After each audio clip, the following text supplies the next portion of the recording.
This time last week, Jumia, the Africa-focused German-incorporated e-commerce platform, floated depository notes on the bourse in New York. Now, this, at the time, was the explanation from the company's co-CEO, Jeremy Hodara, on why the firm chose to raise capital in New York as opposed to any of the capital markets here in Africa.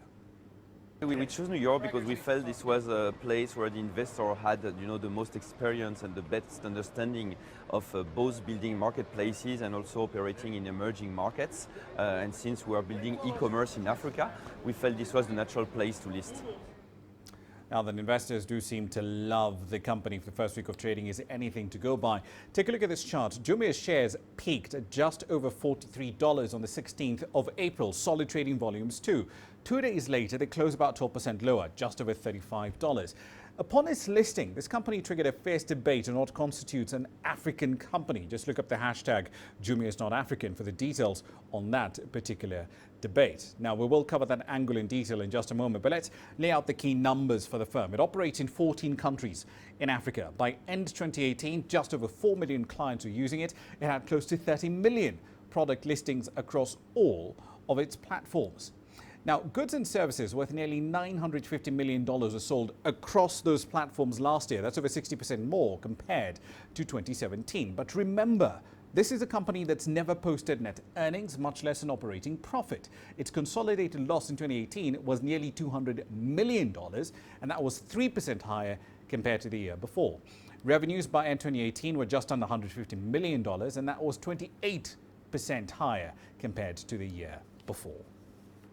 So earlier on, I spoke to Ali Kansatu, CEO of Rich Management. With a week of trading behind us, I started by asking him why New York, and not Lagos or Nairobi or Johannesburg for that matter, was the ideal place for Jumia to raise capital. Well, I wish I'd put money to work on that trade. I was pretty convinced that it would perform well. Look, there's so many dynamics at work here. Firstly, they have a first mover advantage, e-commerce, Africa. They've actually been on the ground. They're in multiple jurisdictions. We know that they've accumulated losses of $900 million. They're not profitable. And they collected a $1 billion valuation along the way somewhere. Yes.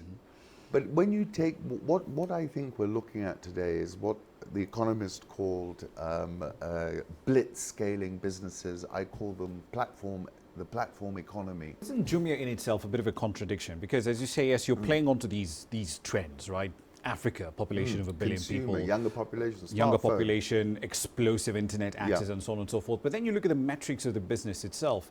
You put in a loss of about almost $200 million in 2018. You've got 4.1 million clients across 14 countries, which on a per capita basis seems relatively small. So on one hand, you've got all these interesting trends at the top end, but actually making them profitable, that's a whole different story. I mean, that's a whole different story. Execution, the devil's in the detail of the execution. These are complicated jurisdictions. We all know they have their own quirks, so it's no easy task.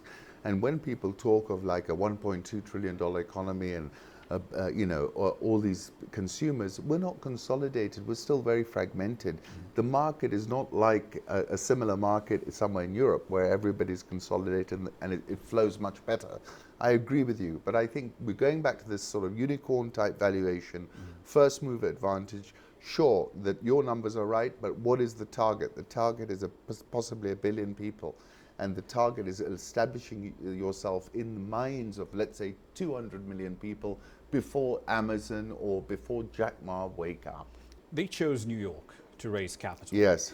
And one of the arguments we've had in the course of the week is, in as much as you describe yourself, in this case referring to Jumia, as an African company, why aren't you listing in Nigeria? Why aren't you listing in the JSE? Why not list in Nairobi? So firstly, I think it was quite sophisticated investor relations to select to cloak yourself as an African company in the righteousness of Africa. I think that resonated well, particularly in North America, where people have not had an opportunity to invest in the new economy on the African continent, so you were tapping into that demand. But that is a bit hypocritical, isn't it? Well, I think, because I mean, it's German listed, people in Dubai, applied under German law. You can also say that we live in a flatter and flatter world, and that's how business in the new age is going to be conducted. It doesn't have to be conducted purely by Africans for Africa, We should look at these models where we tap into human capital wherever it might be. Well, that would be fair if there was a level playing field for everyone who's involved That's in another raising point. capital. That's another point. And okay, so we got two things. We got the situation as we find it, and we got the situation that we want to get to. The situation as we find it is there is not huge amounts of capital to back these types of businesses on the continent. The actual capital is sitting mostly in Silicon Valley, who've had experience in investing in these sorts of businesses, seen what they can generate, and that's where the pool of liquidity lies. So if you were a Jumia, you would not go and waste your time trying to persuade the South African pension fund investors at the JSE on a model about which the closest they'd got to, they've not seen the success of that model. So I think for now, they had to go there. That was an economic imperative for that company. Was this listing a defensive play, putting themselves in New York and saying, hey, you guys have the capital, we've got access to a market that none of you are in, we've got local expertise, we've got local data. If you want a piece of this pie, we're the guys to talk to, buy us. That comes back to the point I was making earlier. You've got to create the right vehicle for the circumstances, right? You can't do it differently to where the market is telling you to go. So the liquidity is sitting there. You know there's an appetite for this kind of business. You are on the ground. So absolutely, you're making it as easy as someone walking off the street and says, okay, I believe in that. Here's a check for $5,000, $10,000. I'm going to buy some shares. So yes, it is defensive. It is defensive in that sense.